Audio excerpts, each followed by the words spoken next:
శాంతి. ఈరోజు మురళి డేట్ 5/8/2024. బాబా చెప్తున్నారు, మధురమైన పిల్లలు, మీలో ఎవరైతే మొత్తం విశ్వమంతటికి సేవను చేస్తారో, అనేకలను తమ సమానంగా తయారు చేస్తారో, విశ్రాంతి ప్రియులుగా ఉండరో వారే నిజాయితీ పరులు. ప్రశ్న: బ్రాహ్మణ పిల్లలైన మీరు ఏ మాటలను ఎప్పుడూ మాట్లాడకూడదు? జవాబు: మాకు బ్రహ్మతో ఎటువంటి సంబంధము లేదు. మేమైతే డైరెక్ట్గా శివబాబానే స్మృతి చేస్తాము అని బ్రాహ్మణులైన మీరు ఈ విధంగా ఎప్పుడూ అనరు. బ్రహ్మ తండ్రి లేకుండా బ్రాహ్మణులుగా పిలువబడలేరు. ఎవరికైతే బ్రహ్మతో సంబంధం ఉండదో అనగా ఎవరైతే బ్రహ్మ ముఖవంశావళి కారో వారు శూద్రులవుతారు. శూద్రులు ఎప్పుడూ దేవతలుగా అవ్వలేరు. ఓం శాంతి. ఆత్మీక తండ్రి కూర్చుని దాదా ద్వారా అర్థం చేయిస్తారు. పిల్లలు మ్యూజియం లేక ప్రదర్శిని యొక్క ప్రారంభోత్సవం చేయిస్తారు. కానీ ప్రారంభోత్సవాన్ని అయితే అనంతమైన తండ్రి ఎప్పుడో చేసేశారు. ఇప్పుడు ఈ శాఖలు లేక బ్రాంచీలు వెలువడుతూ ఉంటాయి. పాఠశాలలు ఎన్నో కావాలి కదా. ఒకటేమో ఈ పాఠశాల, ఇందులో తండ్రి ఉంటారు. దీనికి మధుబన్ అన్న పేరును పెట్టారు. మధుబన్లో ఎల్లప్పుడూ మురళి మ్రోగుతూ ఉంటుందని పిల్లలకు తెలుసు. ఎవరి మురళి? భగవంతునిది. మరి భగవంతుడైతే నిరాకారుడు. సాకార రథం ద్వారా మురళిని మ్రోగిస్తారు. వారికి భాగ్యశాలి రథము అన్న పేరును పెట్టారు. దీనిని ఎవరైనా అర్థం చేసుకోగలరు. వీరిలోకి తండ్రి ప్రవేశిస్తారు. దీనిని పిల్లలైన మీరే అర్థం చేసుకుంటారు. మిగిలిన వారు ఎవరికి రచయిత గురించి కానీ రచన యొక్క ఆది మధ్యాంతాల గురించి కానీ తెలియదు. కేవలం గవర్నర్ మొదలైన గొప్ప వ్యక్తులు ఉంటారు. వారి చేత ప్రారంభోత్సవం చేయిస్తారు. ఈ విషయం కూడా బాబా ఎల్లప్పుడూ రాస్తూ ఉంటారు. ఎవరి చేతనైతే ప్రారంభోత్సవం చేయిస్తారో వారికి మొదట పరిచయం ఇవ్వాలి. బాబా ఏ విధంగా కొత్త ప్రపంచ స్థాపనను చేస్తారు, వారి శాఖలే ఇవి తెరవబడుతున్నాయి అని చెప్పాలి. వారి కళ్యాణం జరగాలి అని ఎవరో ఒకరి ద్వారా ప్రారంభింప చేయిస్తారు. తప్పకుండా తండ్రి వచ్చి ఉన్నారు అని కొంత అర్థం చేసుకోగలుగుతారు. బ్రహ్మ ద్వారా విశ్వంలో శాంతిమయమైన రాజ్యం లేక ఆది సనాతన దేవీ దేవతా ధర్మం యొక్క స్థాపన జరుగుతోంది. దాని ప్రారంభోత్సవం అయితే జరిగిపోయింది. ఇప్పుడు ఈ శాఖలు తెరుచుకుంటున్నాయి. ఏ విధంగా బ్యాంక్ యొక్క బ్రాంచీలు తెరుచుకుంటూ ఉంటాయి. తండ్రే వచ్చి జ్ఞానాన్ని ఇవ్వాల్సి ఉంటుంది. ఈ జ్ఞానం పరంపిత పరమాత్మలోనే ఉంటుంది. అందుకే వారిని జ్ఞానసాగరుడు అని అంటారు. ఆత్మీక తండ్రిలోనే ఆత్మీక జ్ఞానం ఉంది. వారు వచ్చి ఈ జ్ఞానాన్ని ఆత్మలకు ఇస్తారు. ఓ పిల్లలు, ఓ ఆత్మలు, మీరు స్వయాన్ని ఆత్మగా భావించండి అని అర్థం చేయిస్తారు. ఆత్మ అన్న పేరైతే సాధారణమైనది. మహాన్ ఆత్మ, పుణ్యాత్మ, పాపాత్మ అని అంటారు. కావున ఆత్మకు పరంపిత పరమాత్మ అయిన తండ్రి కూడా అర్థం చేయిస్తున్నారు. తండ్రి ఎందుకు వస్తారు? తప్పకుండా పిల్లలకు వారసత్వాన్ని ఇచ్చేందుకు వస్తారు. మళ్ళీ సతోప్రధాన కొత్త ప్రపంచంలోకి రావాలి. ప్రపంచ చరిత్ర భౌగోళము పునరావృతమవుతుంది అని అంటారు. కొత్త ప్రపంచం లేక పాత ప్రపంచం మనుషులదే. తండ్రి అంటారు, నేను కొత్త ప్రపంచాన్ని రచించేందుకు వచ్చాను. మనుషులు లేకుండా అసలు ప్రపంచం అనేదే ఉండదు. కొత్త ప్రపంచంలో దేవీ దేవతల రాజ్యం ఉండేది. ఇప్పుడు మళ్ళీ దాని స్థాపన జరుగుతోంది. ఇప్పుడు పిల్లలైన మీరు శూద్రుల నుండి బ్రాహ్మణులుగా అయ్యారు.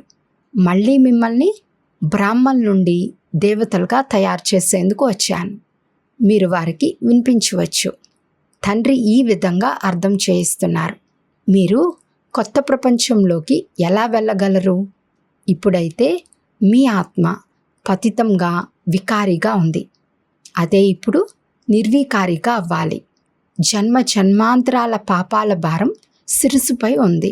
పాపాలు ఎప్పటి నుండి ప్రారంభమవుతాయి? తండ్రి ఎన్ని సంవత్సరాల కొరకు పుణ్యాత్ములుగా తయారు చేస్తారు?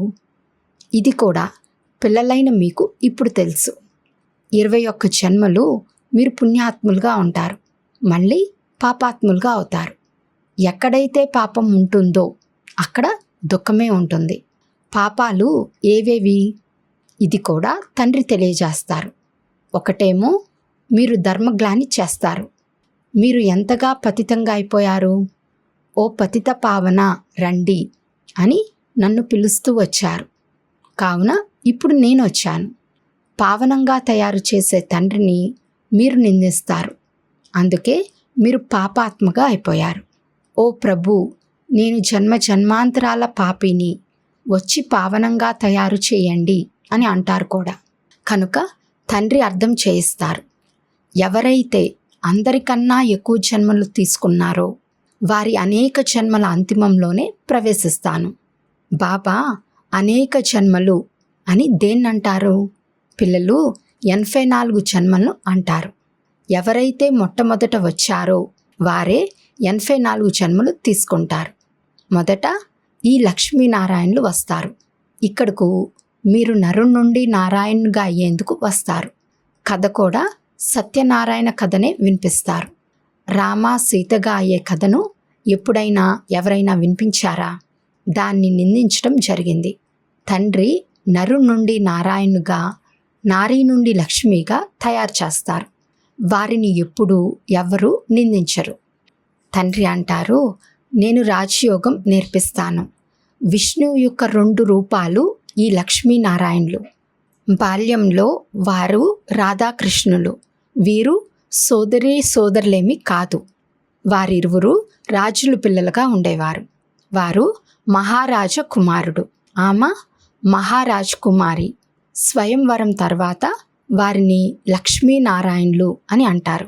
ఈ విషయాలన్నిటి గురించి మనుషులెవ్వరికీ తెలియదు. ఎవరి బుద్ధిలోనైతే కల్పకృతం ఈ విషయాలన్నీ కూర్చుని ఉంటాయో వారి బుద్ధిలోనే కూర్చుంటాయి. ఈ లక్ష్మీనారాయణులు, రాధాకృష్ణులు మొదలైన వారందరి మందిరాలున్నాయి. విష్ణు మందిరం కూడా ఉంది. దానిని నరనారాయణ మందిరం అని అంటారు. మళ్ళీ లక్ష్మీనారాయణులకు వారి ఇరువురుకు మందిరాలు కూడా ఉన్నాయి. బ్రహ్మకు కూడా మందిరం ఉంది. బ్రహ్మ దేవతాయ నమః అని అంటారు. మళ్ళీ శివ పరమాత్మాయ నమః అని అంటారు. వారు వేరైపోయారు కదా. దేవతలను ఎప్పుడైనా భగవంతుడు అని ఏమైనా అంటారా? కావున తండ్రి అర్థం చేయిస్తారు. మొదట ఎవరి ద్వారానైతే ప్రారంభోత్సవం చేయించవలసి ఉందో వారికి అర్థం చేయించాలి.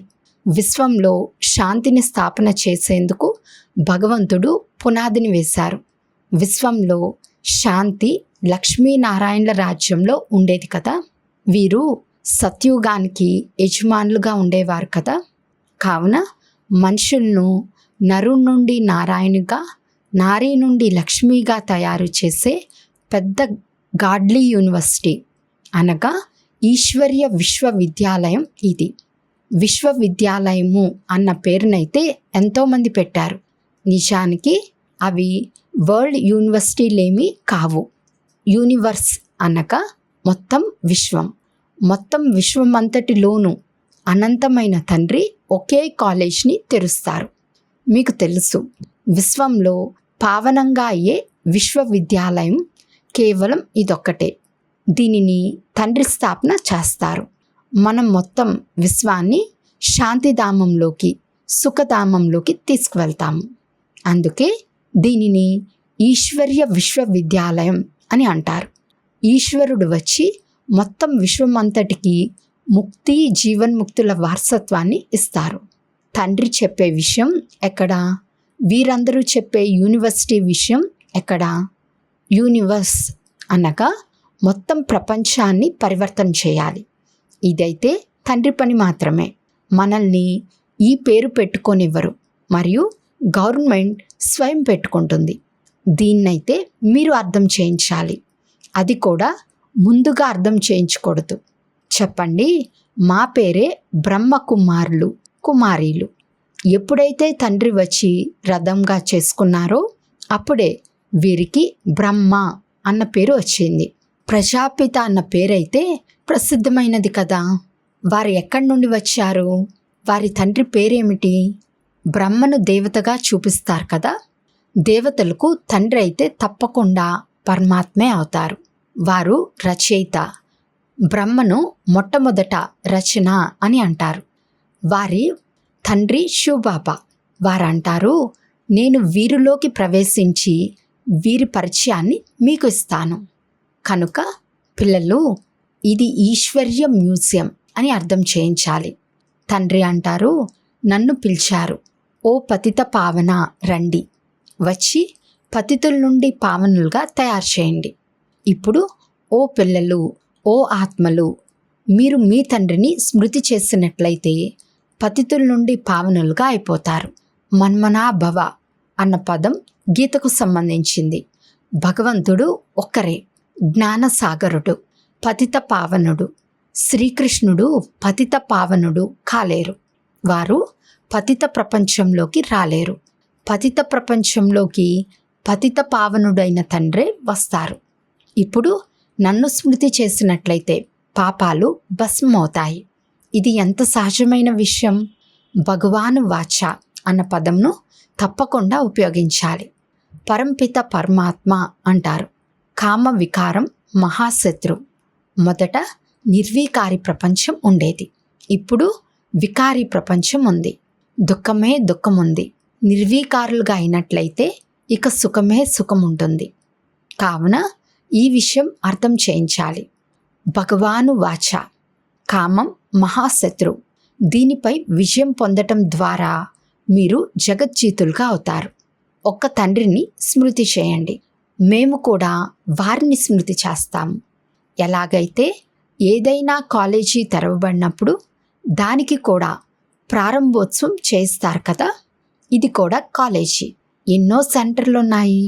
సెంటర్లో టీచర్లు నియమించబడ్డారు. టీచర్ కూడా తప్పకుండా ఆలోచించాలి. బాబా కొత్త కొత్త సెంటర్లో మంచి మంచి బ్రాహ్మణీలు ఉంచుతారు. తద్వారా త్వరగా తమ సమానంగా తయారు చేసి మళ్ళీ సేవ చేసేందుకు వేరే సెంటర్లకు పరిగెత్తాలి. ఎవరెవరు సరైన రీతిలో మురళిని చదివి వినిపించగలరో, అర్థం చేయించగలరో గమనిస్తారు. ఇప్పుడు నీవు ఇక్కడ కూర్చుని క్లాస్ చెప్పు అని వారికి చెప్తారు. ఈ విధంగా వారి చేత ట్రయల్ వేయించి వారిని కూర్చోపెట్టి వేరే చోట సెంటర్ను తయారు చేసేందుకు మీరు వెళ్ళిపోవాలి. బ్రాహ్మణీల పని ఒక సెంటర్ను తయారు చేసి మళ్ళీ వేరే చోట సెంటర్ను తయారు చేయాలి. ఒక్కొక్క టీచర్ 10-20 సెంటర్ను స్థాపన చేయాలి. ఎంతో సేవను చేయాలి. దుకాణాలు తెరుస్తూ వెళ్ళాలి. తమ సమానంగా తయారు చేసి అక్కడ ఎవరినో ఒకరిని నియమించి వెళ్ళాలి. ఎవరినైనా తమ సమానంగా తయారు చేసినట్లయితే వారు వేరే సెంటర్ను తెరవగలరు అని మనసులోకి రావాలి. కానీ ఇటువంటి నిజాయితీ పరులు ఎవరో అరుదుగా ఉంటారు. ఎవరైతే మొత్తం విశ్వానికి సేవ చేస్తారో వారినే నిజాయితీ పరులు అని అంటారు. ఒక సెంటర్ను తెరిచారు, తమ సమానంగా తయారు చేశారు, మళ్ళీ వేరే స్థానంలో సేవ చేశారు. ఒక్క స్థానంలోనే ఆగిపోకూడదు. అచ్చా, ఎవరికైనా అర్థం చేయించలేకపోతే వేరే పని చేయండి. అందులో దేహాభిమానం రాకూడదు. నేనైతే గొప్ప ఇంటికి చెందిన వాడిని, ఈ పని ఎలా చేయను? మాకు బాధ అనిపిస్తుంది. కొద్దిగా పని చేసినా కూడా ఎముకలు నొప్పిగా అనిపిస్తే దీనిని దేహాభిమానం అని అంటారు. ఏమీ అర్థం చేసుకోరు. ఇతరుల సేవను చేయాలి కదా. అప్పుడు వారు కూడా బాబా ఫలానా వారు మాకు అర్థం చేయించారు, మా జీవితాన్ని తయారు చేశారు అని రాయాలి. సేవ యొక్క రుసు లభించాలి. ఒక్కొక్కరు టీచర్గా అవ్వాలి. స్వయం కూడా రాయాలి. బాబా మా వెనుక సంభాళించేవారు ఎంతోమంది ఉన్నారు. మేము ఎంతోమందిని తమ సమానంగా తయారు చేశాము. మేము సెంటర్లు తెరుస్తూ వెళ్ళాము. ఇటువంటి పిల్లలను పుష్పాలు అని అంటారు. సేవే చేయకపోతే పుష్పాలుగా ఎలా అవుతారు? పుష్పాల తోట కూడా ఉంది కదా. కావున ప్రారంభోత్సవం చేసేవారికి కూడా అర్థం చేయించాలి. మేము బ్రహ్మ కుమారులము, కుమారీలము. శూద్రుల నుండి బ్రాహ్మణులుగా అయి దేవతలుగా అవుతాము. తండ్రి ఈ బ్రాహ్మణ కులాన్ని మరియు సూర్యవంశీ చంద్రవంశీ కులాలను స్థాపన చేస్తారు. ఈ సమయంలోనైతే అందరూ శూద్ర వర్ణానికి చెందినవారు. సత్యుగంలో దేవతా వర్ణానికి చెందిన వారిగా ఉండేవారు. తర్వాత క్షత్రియ వైశ్య వర్ణానికి చెందిన వారిగా అయ్యారు. ఎన్నో పాయింట్లను పిల్లలు మర్చిపోతారో బాబాకు తెలుసు. మొట్టమొదట బ్రాహ్మణ వర్ణం, ప్రజాపిత బ్రహ్మ యొక్క సంతానం. బ్రహ్మ ఎక్కడి నుండి వచ్చారు? ఈ బ్రహ్మ కూర్చుని ఉన్నారు కదా. మంచి రీతిలో అర్థం చేయించాలి. బ్రహ్మ ద్వారా స్థాపన ఎవరిది? బ్రాహ్మణులది. మళ్ళీ వారికి శిక్షణనిచ్చి దేవతలుగా తయారు చేస్తారు. మనం తండ్రి ద్వారా చదువుకుంటున్నాము. వారైతే అర్జునుడి గురించి భగవాన్ వాచ అని రాసేశారు. ఇప్పుడు అర్జునుడు ఎవరు అన్నది ఎవరికీ తెలియదు. మనం బ్రహ్మ సంతానమైన బ్రాహ్మణులమని మీకు తెలుసు. ఒకవేళ ఎవరైనా మేమైతే శివబాబా సంతానము, బ్రహ్మతో మాకు సంబంధం లేదు అని అన్నట్లయితే మరి వారు దేవతలుగా ఎలా అవుతారు? బ్రహ్మ ద్వారానే అవుతారు కదా. శివబాబా నన్ను స్మృతి చెయ్యండి అని మీతో ఎలా, ఎవరి ద్వారా చెప్పారు? బ్రహ్మ ద్వారా చెప్పారు కదా. మీరు ప్రజాపిత బ్రహ్మకైతే పిల్లలు కదా. బ్రహ్మ కుమారులుగా, కుమారీలుగా పిలువబడతారు. మనం బ్రహ్మ యొక్క సంతానం. మరి తప్పకుండా బ్రహ్మ గుర్తుకు వస్తారు. శివబాబా బ్రహ్మ తనువు ద్వారా చదివిస్తారు. బ్రహ్మబాబా మధ్యలో ఉన్నారు. బ్రాహ్మణులుగా అవ్వకుండా దేవతలుగా ఎలా అవ్వగలరు? నేను ఏ రథంలోకైతే వస్తానో వారిని కూడా తెలుసుకోవాలి. బ్రాహ్మణులుగా అవ్వాలి. బ్రహ్మను బాబా అని అనకపోతే మరి బిడ్డగా ఎలా అయినట్లు? స్వయాన్ని బ్రాహ్మణులుగా భావించటం లేదు అంటే వారు శూద్రులు. శూద్రుల నుండి వెంటనే దేవతగా అవటం కష్టం. బ్రాహ్మణులుగా అయి శివబాబాను స్మృతి చేయకుండా దేవతలుగా ఎలా అవ్వగలరు? ఇందులో తికమక పడే అవసరం కూడా లేదు. కావున ప్రారంభోత్సవం చేసేవారికి కూడా ఈ విధంగా అర్థం చేయించాలి. తండ్రి ద్వారా ప్రారంభోత్సవం జరిగిపోయింది. కేవలం తండ్రిని స్మృతి చేసినట్లయితే పాపాలు తొలగిపోతాయి అని మీకు కూడా తెలియజేస్తాము. ఆ తండ్రే పతిత పావనుడు. మళ్ళీ మీరు పావనంగా అయి దేవతలుగా అవుతారు. పిల్లలు ఎంతో సేవను చేయవచ్చు. చెప్పండి, మేము తండ్రి సందేశాన్ని ఇస్తాము, ఇప్పుడు ఇక చెయ్యండి, చేయకపోండి, మీ ఇష్టం. మేము సందేశాన్ని ఇచ్చి వెళ్తాము. ఇంకే విధంగానూ పావనంగా అయ్యేది లేదు.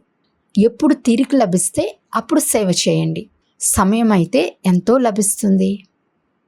అచ్చా, మధురాతి మధురమైన సిక్లదే పిల్లలకు మాతాపిత బాప్దాదాల ప్రియ స్మృతులు మరియు గుడ్ మార్నింగ్. ఆత్మీక పిల్లలకు ఆత్మీక తండ్రి నమస్తే. ఆత్మీక తండ్రికి ఆత్మీక పిల్లల యొక్క ప్రియ స్మృతులు మరియు నమస్తే నమస్తే నమస్తే. ధారణ కొరకు ముఖ్య సారం. ఫస్ట్ పాయింట్, కొత్త కొత్త సెంటర్ను వృద్ధి చేసేందుకు తమ సమానంగా తయారు చేసే సేవను చేయాలి. సెంటర్లు తెరుస్తూ వెళ్ళాలి, ఒక్కచోట కూర్చుండిపోకూడదు. సెకండ్ పాయింట్, పుష్పాల తోటను తయారు చేయాలి. ప్రతి ఒక్కరూ పుష్పంగా తయారయ్యే ఇతరులను తమ సమానంగా పుష్పాలుగా తయారు చేయాలి. ఏ సేవలోనూ దేహాభిమానం రాకూడదు. వరదానము, సర్వ పదార్థాల ఆసక్తుల నుండి అతీతంగా అనాసక్త ప్రకృతిజీత్ భవ. ఒకవేళ ఏ పదార్థమైనా కర్మేంద్రియాలను చంచలం చేస్తే అనగా ఆసక్తి భావం ఉత్పన్నమవుతుంది అంటే కూడా అతీతంగా అవ్వలేరు. కోరికలే ఆసక్తుల రూపం. కొంతమంది కోరిక లేదు కానీ మంచిగా అనిపిస్తుంది అని అంటారు. మరి ఇది కూడా సూక్ష్మ ఆసక్తి. దీనిని సూక్ష్మ రూపంలో చెకింగ్ చేసుకోండి. ఈ పదార్థం అనగా అల్పకాలిక సుఖ సాధనం, ఆకర్షణమైతే చేయటం లేదు కదా.